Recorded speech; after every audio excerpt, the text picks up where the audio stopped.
10,000 টকাটো ভাল কৰি ব্যৱহাৰ কৰিব অহা বছৰ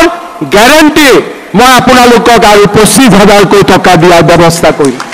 আৰু যিমান মহিলা আত্মসহায়ক গোটৰ সদস্য আছিল সকলোকে 10,000 চেক দি থৈ আহিম এতিয়া আপোনালোকে মোক সুধিব যে বকুত কেতিয়া পাম পলাশবাৰীত কেতিয়া পাম হেমাংগ ঠাকুৰীয়াই মোক যিদিনাখনে মাতে সেইদিনাখনে পলাশবাৰীত পাব আৰু বকুত টংকেশ্বৰ আবাই যিদিনাখনে মোক মাতে সেইদিনাখনে আপোনালোককো মই চেক বিলাই দিম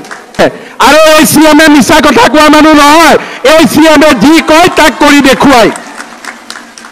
এতিয়া আৰু 10,000 টকা নহয় 10,000 টকাটো ভাল কৰি ব্যৱহাৰ কৰিব অহা বছৰ গ্যাৰান্টি মই আপোনালোকক আৰু 25,000 টকা দিয়াৰ ব্যৱস্থা কৰিম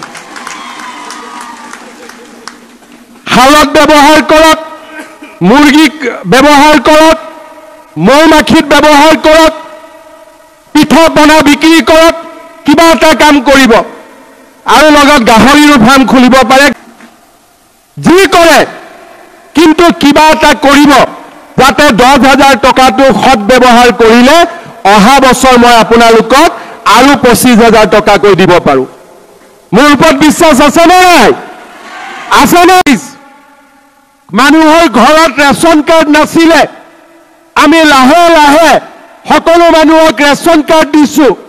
আৰু 6 মাহত আৰু 6 লাখ পৰিয়ালক আমি ৰেচন কাৰ্ড দিবৰ বাবে সিদ্ধান্ত গ্ৰহণ কৰিছো আজি ৰেচন কাৰ্ডখন হল আমি হস্পিটালত গলো 5 লাখ টকালৈকে বিনামূলীয়া সাহায্য আজি 5 লাখ টকালৈকে বিনামূলীয়া ট্ৰিটমেন্ট আৰু ৰেচন কাৰ্ডত বিনামূলীয়া চাউল কিন্তু মই তাতে সন্তুষ্ট নহয় এতিয়া আপোনালোকৰ কাৰণে আমি কি সিদ্ধান্ত লৈছো যে যাৰ ৰেচন কাৰ্ড আছে তাক আমি ৰেচনৰ দোকানত বজাৰতকৈ 25 টকা কম দামত আমি আপোনালোকক 1 কেজি কৈ দালি দিয়া আৰম্ভ কৰিম বজাৰত যদি 90 টকা দাম আপোনালোকে 65 টকাত 1 কেজি দালি ৰেচনৰ দোকানৰ পৰা কিনিব পাৰিব তাৰ লগে লগে আমি আৰু সিদ্ধান্ত লৈছো বজাৰত যদি চেনিৰ দাম 70 টকা আপোনালোকে ৰেচনৰ দোকানত 25 টকা কমত 45 টকাত আপোনালোকে 1 কেজি চেনি কিনিব পাব আজি নিমখ আমি 10 টকা কম দামত বজাৰতকৈ কম দামত আমি 1 কেজি নিমখ আপোনালোকক ৰেচন কাৰ্ডত লব দিবৰ বাবে আমি সিদ্ধান্ত গ্ৰহণ কৰিছো তাৰ মানে অৰুণোদয় ঘৰত আহিলে 1 কেজি ইলেক্ট্ৰিচিটিৰ দাম কমিলে 1 টকা দাম কমিলে আৰু লগতে আমি ধান বিক্ৰী কৰিলে 250 টকা সৰিয়হ বিক্ৰী কৰিলে 500 টকা 1 এপ্ৰিলৰ পৰা আমি বেছিকৈ পাম আৰু লগতে ৰেচন কাৰ্ডত এতিয়া অকল চাউল আমি নাপাওঁ এতিয়াৰ পৰা ৰেচন কাৰ্ডত আমি 1 কেজি দালি 1 কেজি চেনি বজাৰতকৈ 25 টকা কম দামত পাম আৰু 1 কেজি নিমখো আমি বজাৰতকৈ 10 টকা কম দামত পোৱা আৰম্ভ কৰিম শ্ৰদ্ধা ৰাইজ আজি আগতে কংগ্ৰেছে এনেকুৱা কিবা কাম কৰিছিল নেকি আপোনালোকৰ কাৰণে কংগ্ৰেছে কেতিয়াবা কৰিছিল নেকি আজি আমি কি সিদ্ধান্ত লৈছো যোৱাবাৰ যেতিয়া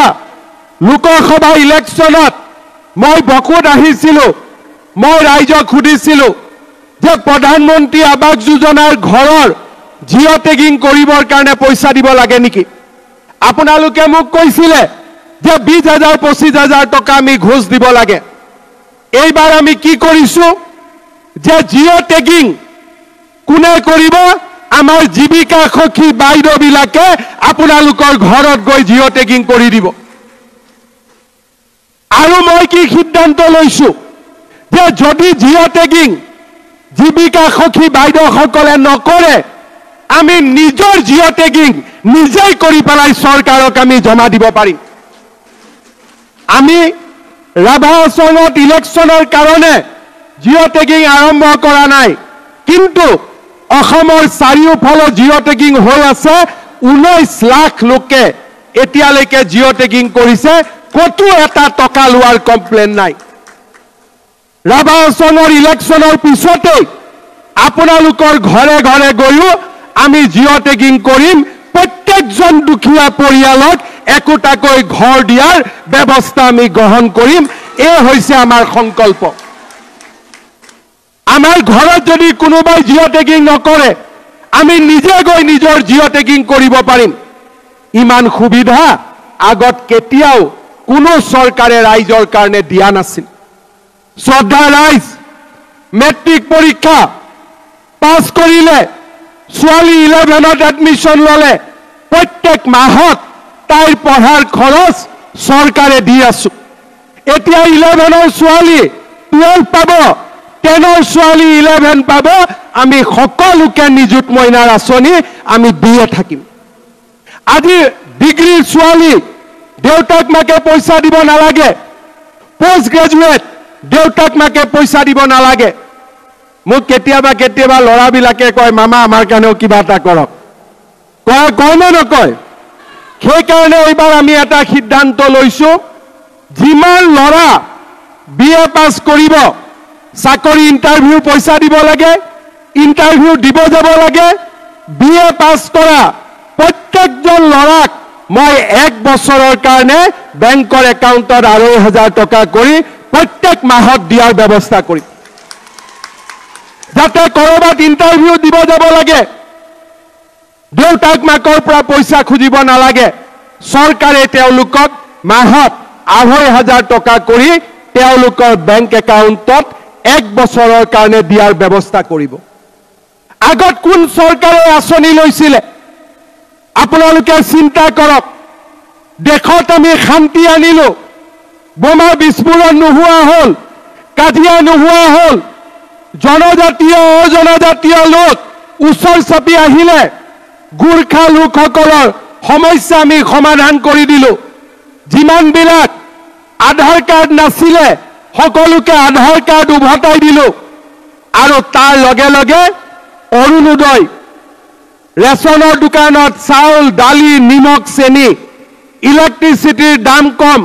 নিযুত মইনা, ধান, সৰিয়হ বজাৰত মহাজনৰ পৰিৱৰ্তে চৰকাৰে কিনা।